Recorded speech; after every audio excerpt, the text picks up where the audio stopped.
Hi, everyone. It's Joe Veneri, the host of Fit Insider, the show where I talk with the entrepreneurs, executives, and investors who are redefining the business of fitness and wellness. Today, I'm joined by Paul Austin. Paul is the founder of The Third Wave, a resource for the safe and responsible use of psychedelics. In today's episode, we discussed where psychedelics fit in the broader wellness industry, the shift from industrialized medicine to personalized medicine, and what the Equinox of psychedelics might look like. Let's get into it. Hi, Paul. Welcome to Fit Insider. Thanks for joining us. Hey, Joe. Thanks for having me on. Excited to chat about wellness and psychedelics. I know. I think you have a lot of insights to shed onto this conversation, so I'm excited to jump in. And to kick things off, you certainly have a lot going on in terms of your experience and involvement with psychedelics, founder at The Third Wave, your work at Synthesis. Can you just tell us a little bit about your background and how you got into the psychedelic scene? Yeah. So like any, well, I should say like any, but you know, when I was 19, I'm 29 now, about 10 years ago, I dropped LSD for the first time. And over the span of two and a half years in college, probably did LSD and psilocybin mushrooms anywhere from 15 to 20 times at moderate dose levels, definitely not a microdose. And through those experiences, just came to greater understand myself, came to greater awareness about who I was and what my path was, and essentially decided to pursue what many would consider a more unconventional path. So I graduated from college at the age of 21, moved to Turkey, where I taught English for a year. Soon after that, I moved to Thailand, where I built my first online coaching business, taking those skills I had learned in Turkey, teaching English and applying them to build an online coaching business. And then continuing to travel and live in various places. And in 2015, while the coaching business was, becoming more and more successful and generating revenue from like a business perspective, I launched The Third Wave as a hobby project because I noticed three main trends. One was cannabis at that point was legal in 4 states, and there was medical marijuana that was legal in many other places. Johns Hopkins and NYU had published quite a bit of clinical research on psychedelics, and Tim Ferriss was just starting to talk about psychedelics on his podcast. So I basically was like, hey, there's a few interesting things going on here. Why not start a website that presents psychedelics in a more modern aesthetic, rooted in science and wellness, personal growth, and really emphasizing the importance of intentional and responsible psychedelic use for leadership development, well-being, healing, whatever else it might be.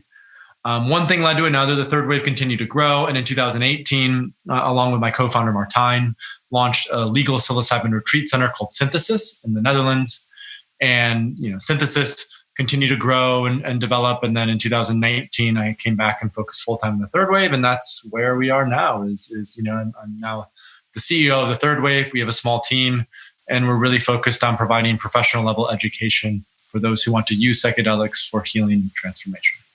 Yeah, I think that's exciting. And there's a lot, certainly you touched on some of the aspects there with, whether it's Tim Ferriss or Joe Rogan or in Silicon Valley, you have a lot of talk with different CEOs and executives around, kind of the use of psychedelics and how it's transformed their lives in so many different ways.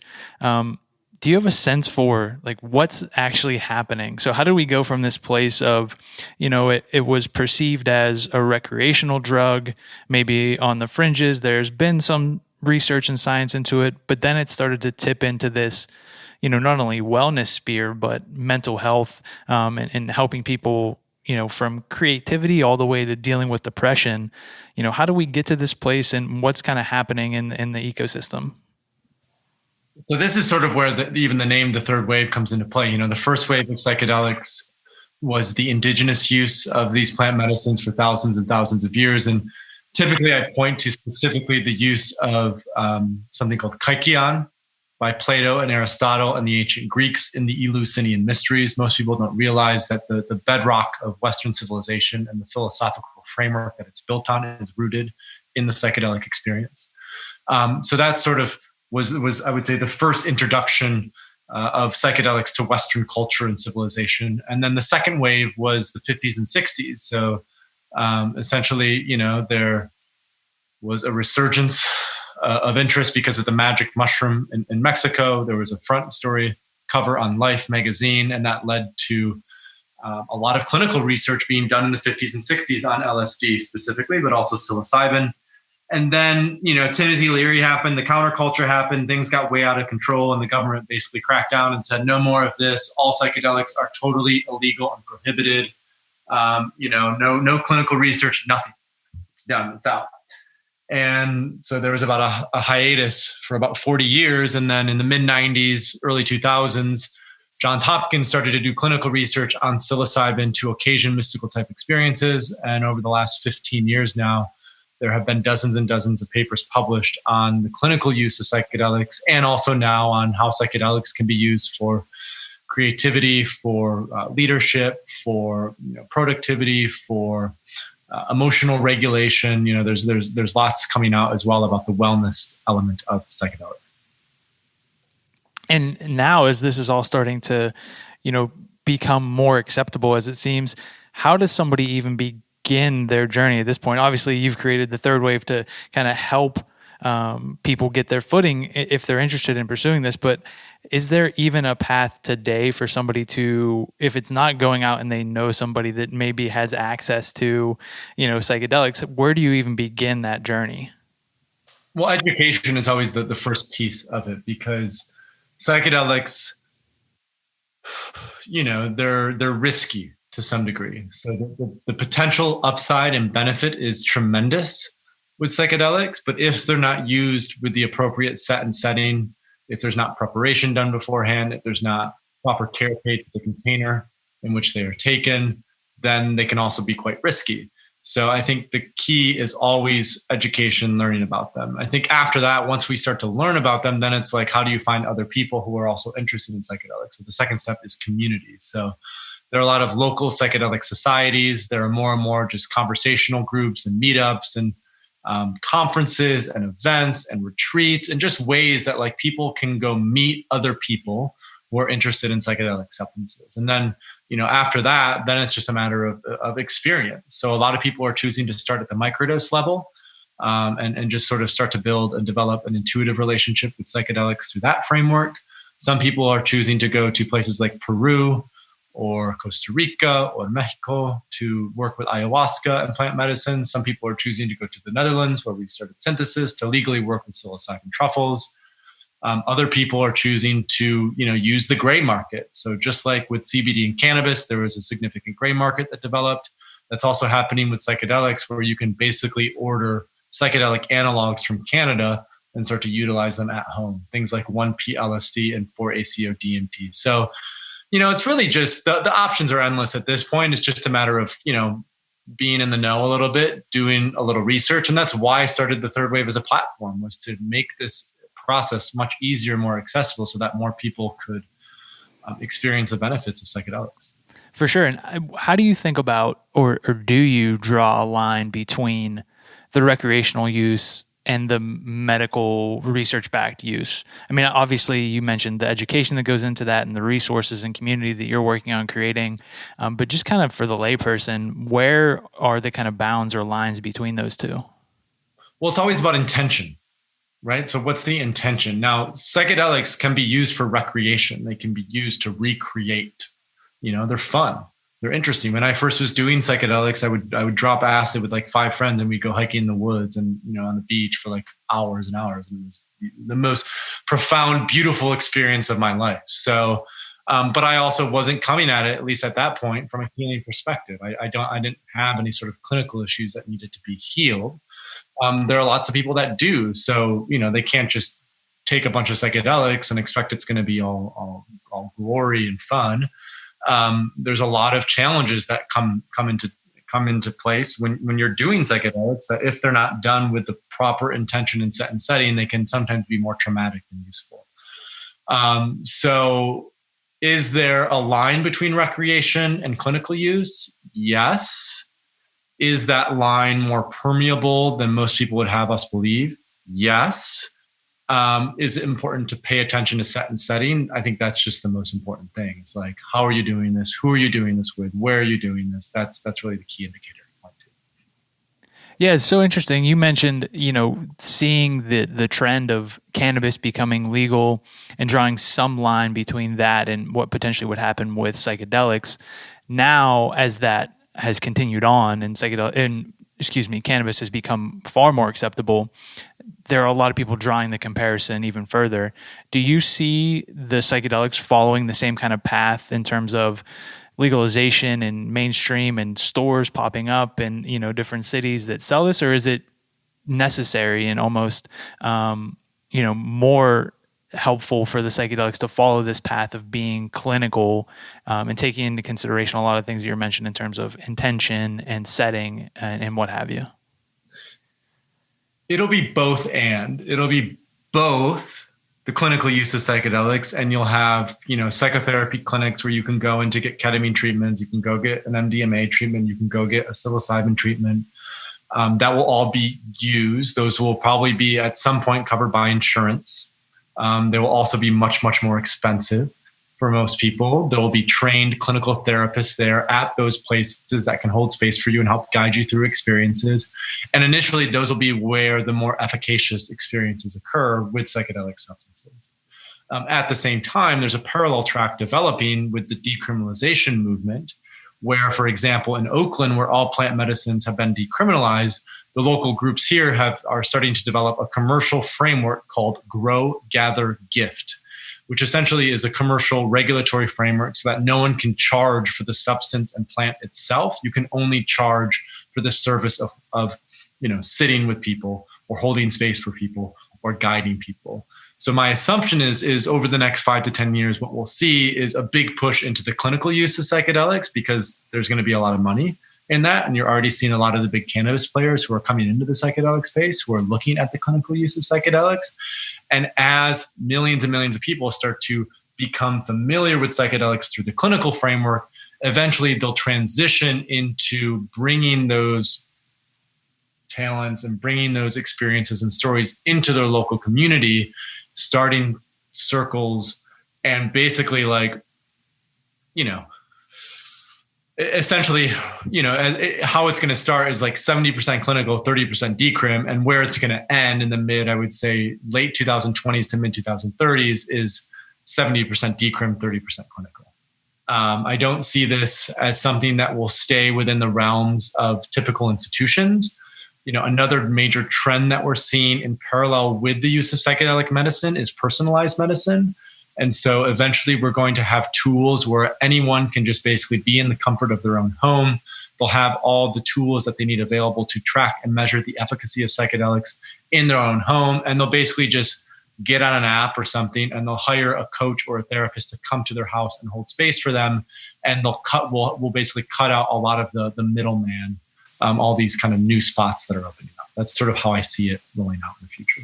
Sure. Yeah. And that, when you start talking about whether it's, and I don't know the appropriate terminology for it, but maybe guides, or you call it holding space, that kind of ties to what you're doing at Synthesis. Can you just talk about what that experience has been like, kind of creating the guide experience, building the business around that, and potentially how that expands in the U.S. as it becomes more acceptable and we see the psychedelics, grow in prevalence? So one of the challenges with the way that, for example, MAPS has done a lot of the research on PTSD with MDMA, proving that PTSD can be healed in up to 70% of cases with MDMA-assisted psychotherapy. The primary issue with that model is it's 2 therapists for every 1 person. And so that's not a scalable model, especially if millions and millions of people need this healing, you're not going to find 2 therapists for every 1 person. So what we've done with Synthesis is we've really looked at a scalable model that happens in small groups, so anywhere from 12 to 16 people, and use that as a way to look at how we can scale psychedelic healing to many, many people, where instead of having 2 therapists for every 1 person, you have maybe for every guide or facilitator, you have 3 or 4 people, and then the healing happens within the community, and the healing happens within the circle, and the healing happens, with the conversations that take place before, during, and after. And it's not necessarily like a hospital-like setting, but it's much more community-based and community-oriented. And that's what we're going to see. The 2020s will be the renaissance of transformative wellness centers, where you're going to see think of like Equinox, right? Equinox is a great gym. They have a great brand. You go in there and it's just about the physical body, right? It's to become as in good of shape as possible. They have personal trainers who are there who can guide you. They have machines, they have free weights, they have steam rooms, they have classes, the whole thing, like a typical gym. What we're going to see in the 2020s are wellness centers pop up, that instead of having personal trainers, they'll have guides. Guides who can lead you deep into knowing yourself better, into having deep psychedelic experiences, and then sort of help guide you out of that into your new shift, your new career, your new way of being, like Obi-Wan Kenobi would do for Luke Skywalker, right? Those are the guides that we're looking at. And those places, they'll have breathwork classes, they'll have meditation classes, they'll have psychedelic experiences, they'll have probably float tanks, they'll have all these things that just help us to cultivate optimal mind, body, spirit life. Do you think about whether it's I guess the question that I want to get to is, how is it that we get to that place, and what helps us open our mind to accept that? It makes sense that you would have a, call it Equinox of psychedelics, or even wellness, to the extent that there's float tanks and meditation and psychedelic experiences. But what has taken this long to get to that point, that, float tanks aren't a new idea, and meditation and mindfulness aren't a new idea, and hot and cold, contrast therapy isn't a new idea. So bringing all those things together and creating that kind of wellness space, is it just now more than ever we kind of need that escape from the stress and the burnout, and we're searching for something to alleviate that anxiety? Or is it that we're more willing to try it? I guess I'm just trying to wrap my head around, like, why isn't that more common? Well, it just takes a while for people's opinions to change. I think the predominant paradigm for health and wellness so far has been biological in nature. In other words, serotonin, if you fix your serotonin, then you'll heal the depression. If you tweak the dopamine, you'll have more energy. If you do whatever else, this is why the pharmaceutical industry was so big. And what we're learning is that's not an efficacious model. It doesn't work.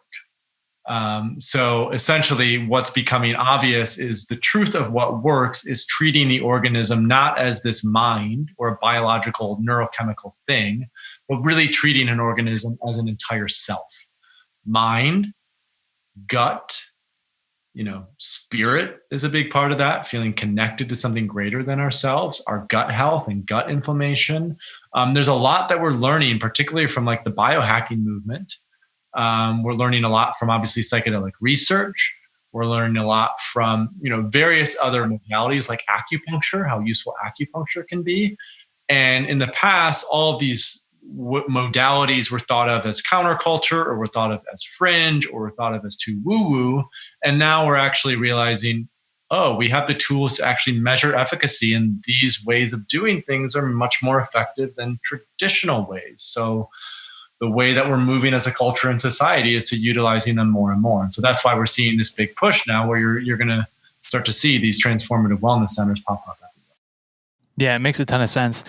Ultimately, it's as you think of this space continuing to grow and all the potential upside, what are some of the risks that could emerge, or stumbling blocks to keep in mind to avoid people trying to take advantage of it or make a quick buck?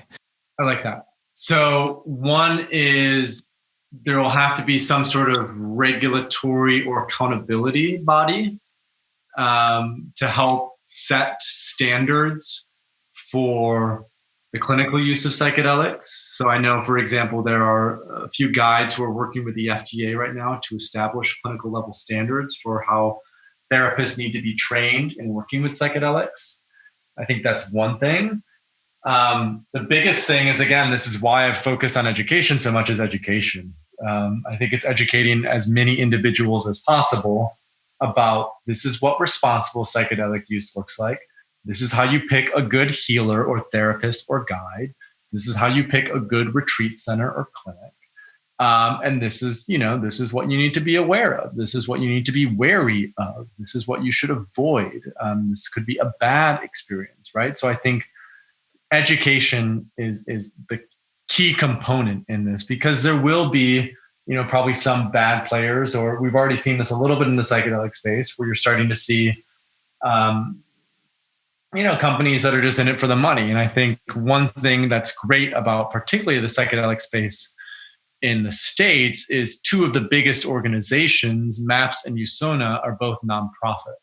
So there's enough protection and there's enough real estate gained by the nonprofits that I think that will create an appropriate barrier so that poor, bad players aren't as relevant or prevalent in the space.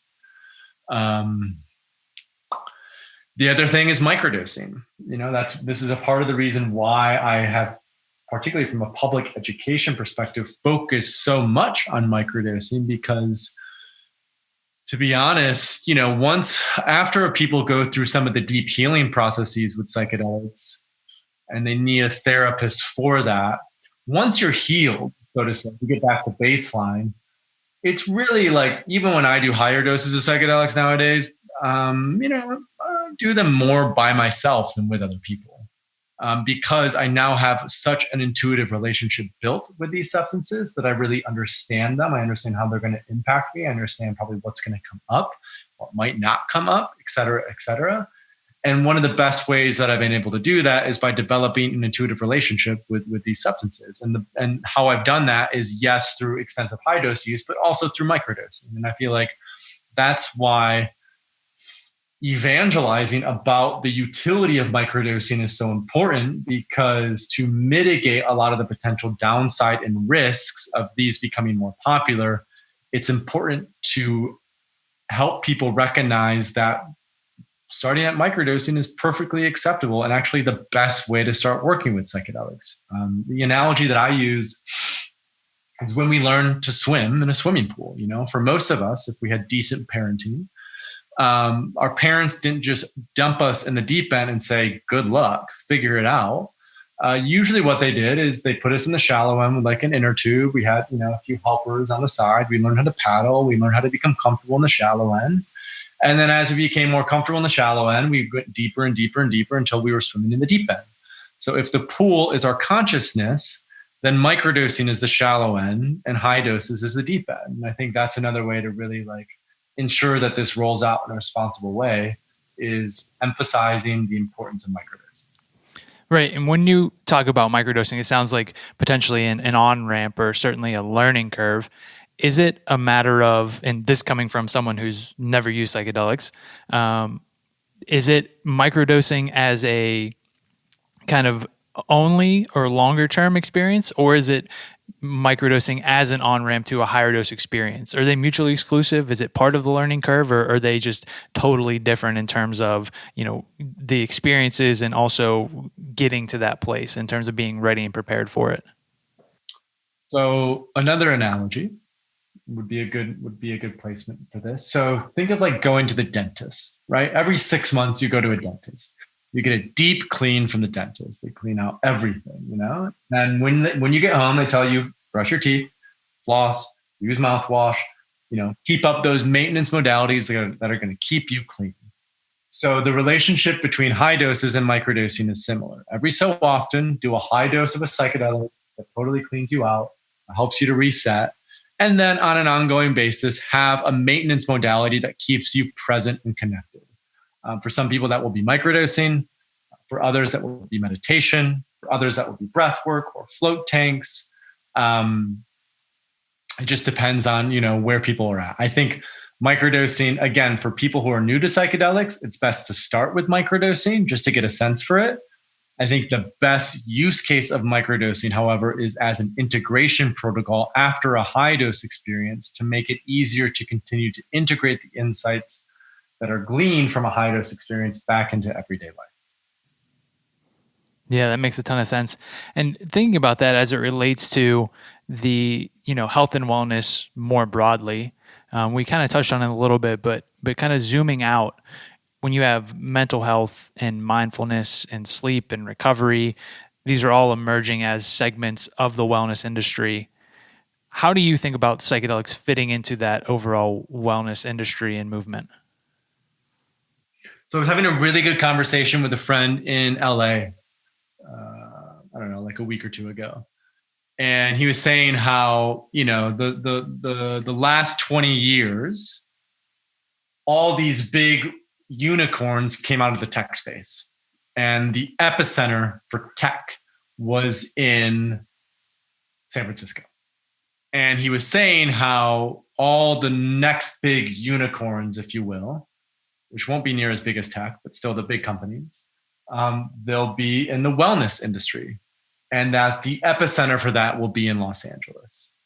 And my understanding is that psychedelics becoming clinical and then regulated will essentially be the catalyst that bursts the dam on the wellness industry and helps us transition from an economic perspective to tech as being the predominant sort of startup and predominant way of disruption to wellness being the predominant way, and essentially go from how are we measuring efficiency, which is what was so important over the last 20 years. And then we came when, all of these second order consequences popped up, like mental health crisis and, addiction to smartphones and all this other bullshit that happened from that. And essentially we're now going to go into, okay, it's not about efficiency and quickness and productivity, but instead it's about wellness. It's about well-being. It's about presence. It's about being regulated. It's about remaining in a parasympathetic state. It's about, just generally taking care of ourselves and being healthy and fit.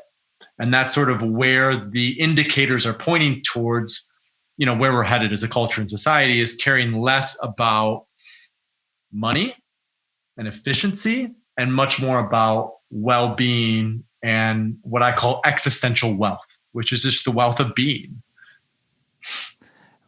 How do you, and assuming, you using that conversation with your friend, would you say that you agree with that sentiment, that that's kind of the next wave of what we would experience from not only wellness, but, as he describes it, psychedelics opening that door? That's my take on it. So he mentioned it being wellness, and my take on it is it will be wellness, and a lot of those early unicorns in the wellness space will be psychedelic driven. Right. And thinking about that, how do you reconcile the capitalist element of it with the wellness psychedelics of it? So saying that ultimately, whether it's third wave or synthesis or any other businesses that pop up that are based around this, like obviously you're in business, you're making money.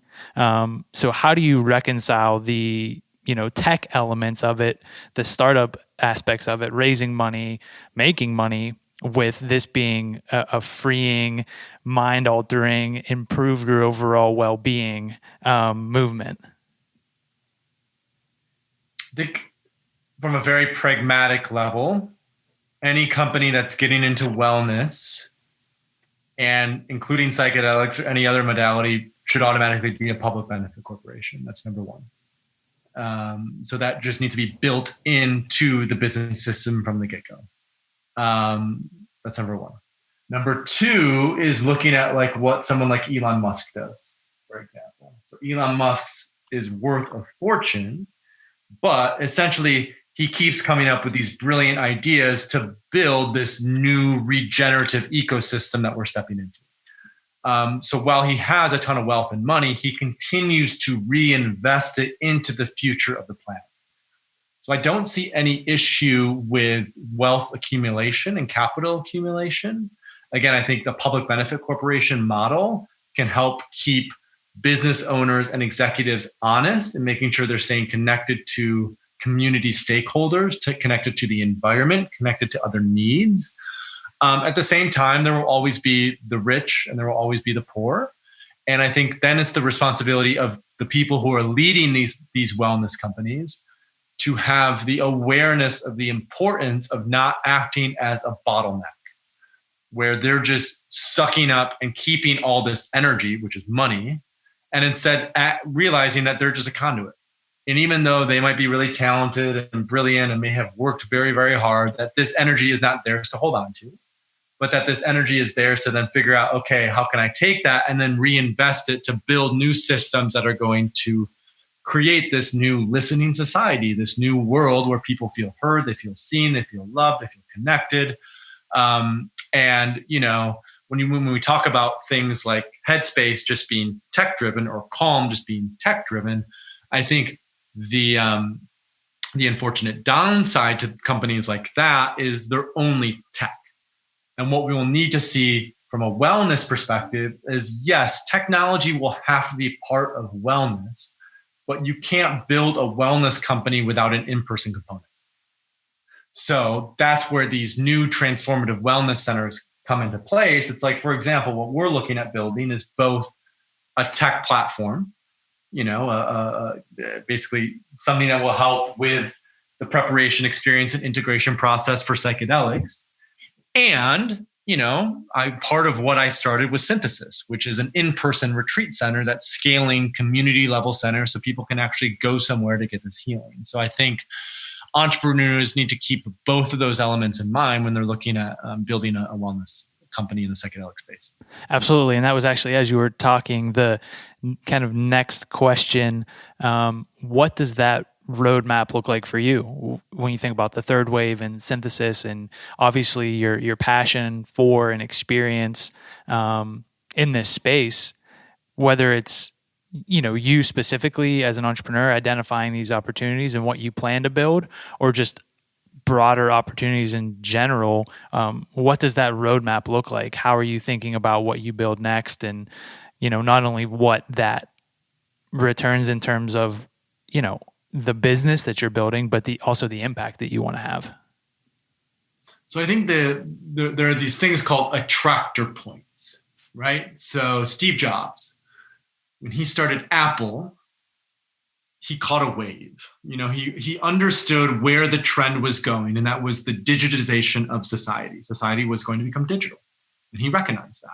And so he basically built companies that just went in with that wave. And obviously he built great brands and he was brilliant and all those things, but he recognized that distant attractor point and then started a company in line with that. And the attractor point that we're seeing right now that's relevant to the wellness space, that's relevant to psychedelics, is personalized medicine. That's the big attractor point. It's how can we give the power and agency back to the individual so they can make the best choice as to what they need to heal and transform. Because right now we're still in, I would say, an industrial type healing system where it's like, we give you a pill because you have this issue, even though that pill might not work. Because that pill may have worked for a bunch of other people, but we don't know for you, but we'll still give you to try. And if it doesn't work, well, you can do this other pill. And if that doesn't work, well, maybe you could do this other pill. And then if that doesn't work, well, just exercise, And so what we're going to see is we're going to essentially see this shift towards N=1, where there's going to be there's both going to be a data-driven methodology for figuring out the ideal protocol for an individual to heal and transform, to go from dysfunctional to functional, and to go from functional to optimal. And at the same time as that development, with the data-driven approach, there's also going to be just an intuitive-driven approach where the individual just asks themselves, what do I need? What's best for me? And they're going to be able to make that decision because they'll have the education at their fingertips to make the best decision possible. So I see that as sort of the larger attractor point. So then when looking at building businesses within the psychedelic space, if we keep that in mind, then what we're doing, for example, with the third wave is providing professional level education to train the coaches and therapists who will create this new ecosystem to integrate psychedelics properly into wider culture. So that's one component. The other component is looking at what does it look like to build a data-driven personalized medicine platform that integrates psychedelics into it as the most effective healing methodology, looking at preparation, experience, and integration. And then the other component will be, from a personal brand perspective, doing high-level executive coaching and training. So, Paul Stamets was on the Joe Rogan podcast a few months ago and dropped a quote about how, any startup that isn't using microdosing psychedelics will be at a competitive disadvantage. So pretty soon you're going to see, startup companies, major companies who are going to want to do team offsites and executive level training and leadership coaching, utilizing psychedelics because they're one of the most effective methodologies for generating presence, emotional regulation, leadership capacity. And so what I want to offer and what we're already offering, but what we'll continue to grow into is high level leadership training, utilizing psychedelics for business. Yeah, that's a really incredible vision, I think, in terms of, the opportunities. And when you say the personalized and data-driven medicine platform, do you imagine that looking like something, I guess comparables that come to mind are like a Hims or a Roman that have kind of come at it from a telemedicine perspective, more prescription medication, and you approaching it from that kind of psychedelics and wellness side? I'm not familiar with Roman and Hims, so I can't speak to that.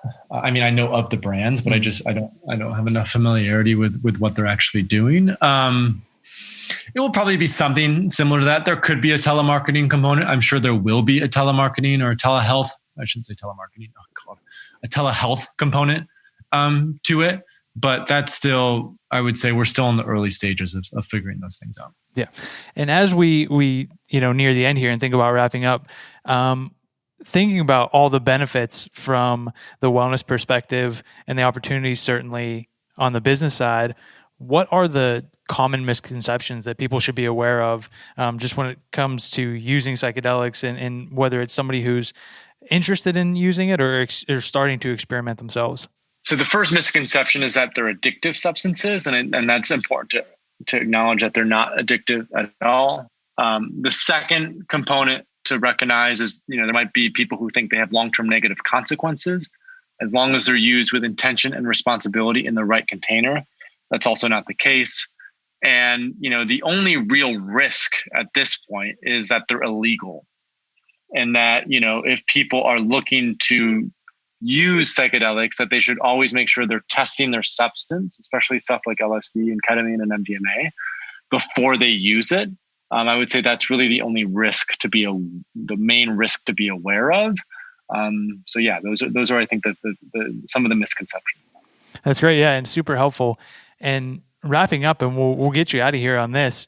Where can people get in touch with you to learn more about the third wave, about synthesis, and just psychedelics in general? So the third wave is at thethirdwave.co. Thethirdwave.co, and that people can sign up for our newsletter there and stay in touch with us. Synthesis is at synthesisretreat.com. If you apply, just let them know you came from the third wave. So that's synthesisretreat.com.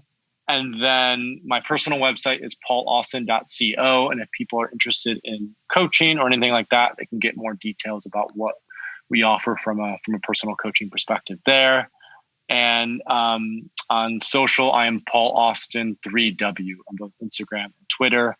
Outside of that, I would say check out MAPS, the Multidisciplinary Association for Psychedelic Studies. Check out USONA. And then Michael Pollan's book, How to Change Your Mind, is a great introductory resource for psychedelics. Amazing. Paul, thanks so much for joining us. It was an incredible conversation. I think really shed a lot of insights onto the whole psychedelic conversation. So grateful for the time today. You're welcome, Joe, and thank you so much for having me on. Awesome. Thanks. Thanks, everyone, for listening to today's episode. For more from Fit Insider, visit insider.fit.co and subscribe to our weekly newsletter for insights and analysis on the business of fitness and wellness. Then, go ahead and subscribe, rate, and review the podcast. See you next time.